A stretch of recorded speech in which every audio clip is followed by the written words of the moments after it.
निवेदिता हिंदी एवं विधिक कक्षा में आप सभी विद्यार्थियों का स्वागत है। वीडियो की अगली कड़ी में अभिकरण की संविदा से आप क्या समझते हैं, इसके आवश्यक तत्वों का उल्लेख कीजिए। क्या अभिकरण की संविदा के लिए प्रतिफल आवश्यक है? अभिकरण का प्रचलित नाम एजेंसी है। भारतीय संविदा अधिनियम 1872 शब्द अभिकर्ता एवं मालिक को तो परिभाषित किया गया है, लेकिन अभिकरण अथवा अभिकरण की संविदा को परिभाषित नहीं किया गया है। Mumbai agricultural product market committee बनाम मिनिस्टर फॉर मार्केटिंग के मामले में बंबई उच्च न्यायालय द्वारा यह कहा गया कि अभिकरण की संविदा का सृजन तब होता है जब किसी व्यक्ति को तीसरे व्यक्ति के साथ मालिक की ओर से समव्यवहार करने के लिए अधिकृत किया जाता है। इसी प्रकार से महेश चंद्र बसु बनाम राधा किशोर भट्टाचार्य के मामले में अभिकरण को इस प्रकार परिभाषित किया गया।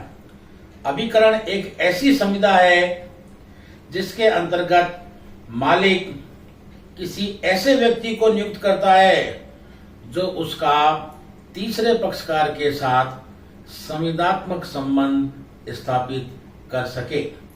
दूसरे शब्दों में यह कहा जा सकता है कि यह एक ऐसी संविदा है जिसमें नियोजक मालिक की ओर से नियुक्त व्यक्ति नियोजक को मालिक को पर व्यक्ति के प्रति उत्तरदायी बनाता है, दूसरे व्यक्ति के प्रति उत्तरदायी बनाता है।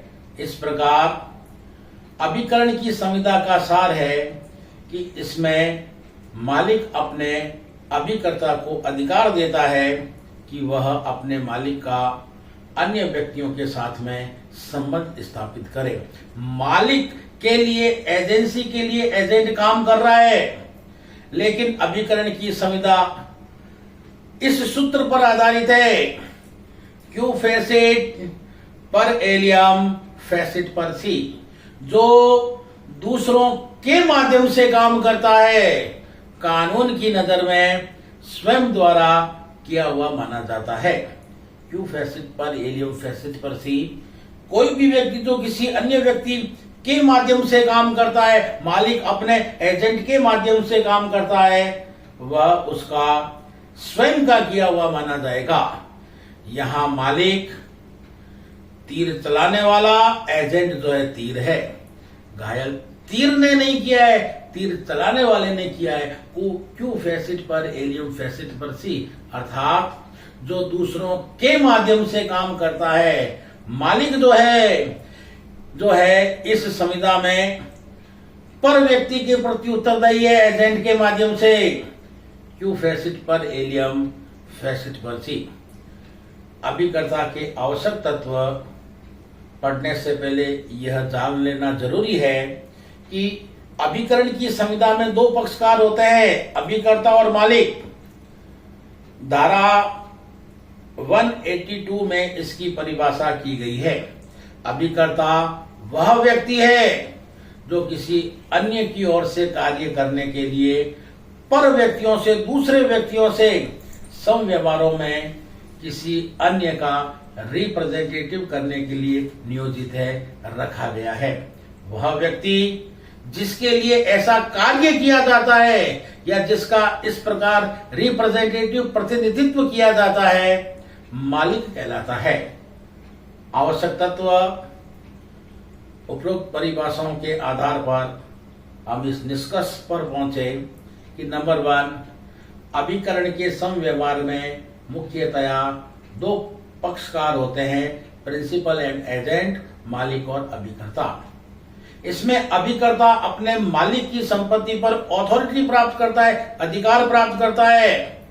नंबर 3 आवश्यक तत्व, अभिकर्ता अपने मालिक एवं तीसरे व्यक्ति के बीच विधिक संबंध स्थापित करता है, लेकिन स्वयं किसी के प्रति उत्तरदायी नहीं होता है। नंबर 4, मालिक अनन्य रूप से तीसरे व्यक्ति के प्रति उत्तरदायी होता है।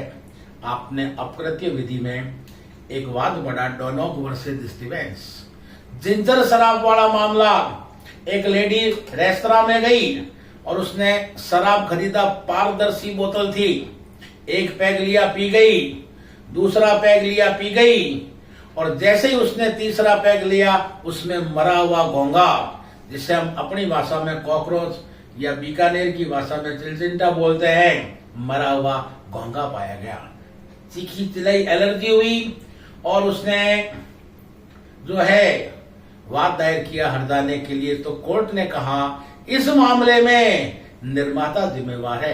जहां से उसने बोतल खरीदी है एकदम पैक थी। कोर्ट ने कहा जब तक कोई वस्तु सील पैक है, चाहे वह हजारों हाथों में से क्यों न गुजरी हो, अभिकर्ता बेचने वाला जिम्मेवार नहीं है, मालिक जिम्मेवार होगा।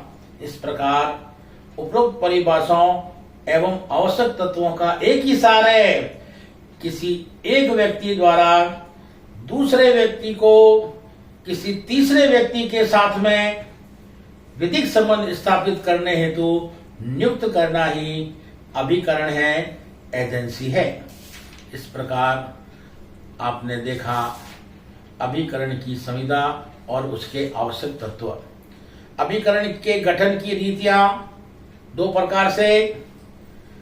अधिनियम की धारा 186 में अभिकरण के गठन की दो रीतियों का उल्लेख किया गया है। अभिव्यक्त रूप से एक्सप्रेस और दूसरा विवक्षित यानी इम्प्लाइड रूप से अभिकरण की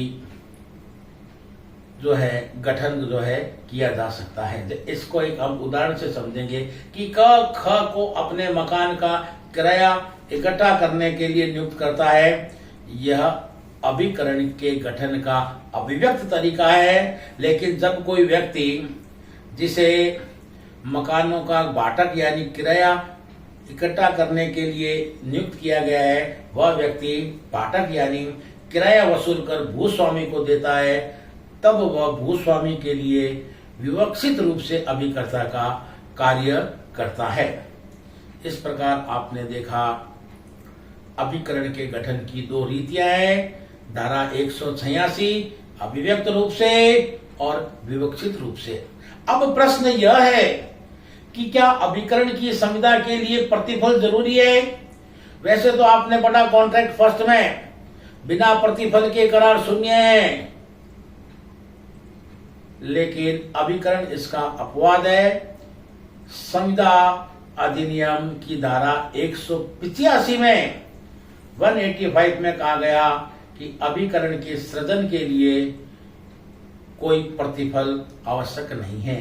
no consideration is necessary to create an agency. अभिप्राय यह हुआ कि अभिकरण निःशुल्क भी हो सकता है, अर्थात अभिकरण की नियुक्ति पारिश्रमिक के बिना भी की जा सकती है। सर्दन रोडवेज लिमिटेड मदुरई बनाम SM कृष्णन के मामले में सुप्रीम कोर्ट ने यह अभिनिर्धारित किया कि अभिकरण के गठन के लिए फेडरेशनरी रिलेशन वैश्वासिक संबंध मात्र पर्याप्त है। धन्यवाद। आपने पढ़ा अभिकरण की संविदा, आवश्यक तत्व, क्या अभिकरण की संविदा के लिए प्रतिफल जरूरी है, आदि आदि पर हमने चर्चा की। धन्यवाद।